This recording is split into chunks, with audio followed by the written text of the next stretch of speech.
Affirmative থেকে negative করার কিছু সহজ এবং গুরুত্বপূর্ণ উদাহরণ নিচে দেওয়া হলো। এক, সাহায্যকারী verb am, is, R, Aja, wire, can, must থাকলে এই বাক্যগুলোতে শুধু সাহায্যকারী ভার্বের পরে একটি নট বসিয়ে দিলেই নেগেটিভ হয়ে যায়। অ্যাফার্মেটিভ হ্যাঁ বোধক আর নেগেটিভ না বোধক। He is a good boy, he is not a good boy, just এখানে নটটা বসিয়ে দিলে নেগেটিভ হয়ে গেল।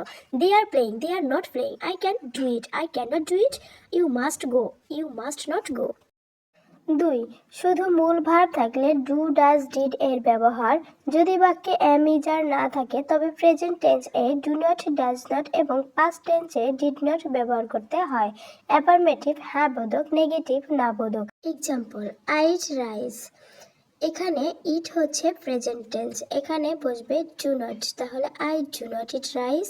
হি লাইকস ফ্লাওয়ার্স, এখানে লাইকস আছে এর যুক্ত, তাহলে ডাজ বসবে। He does not like flowers.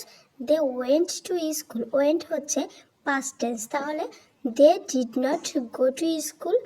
She sang a song, she did not sing a song, past tense. যদি পাস্ট টেন্স থাকে সেটা আমরা প্রেজেন্ট টেন্স করে দেব। বুঝতে পেরেছ?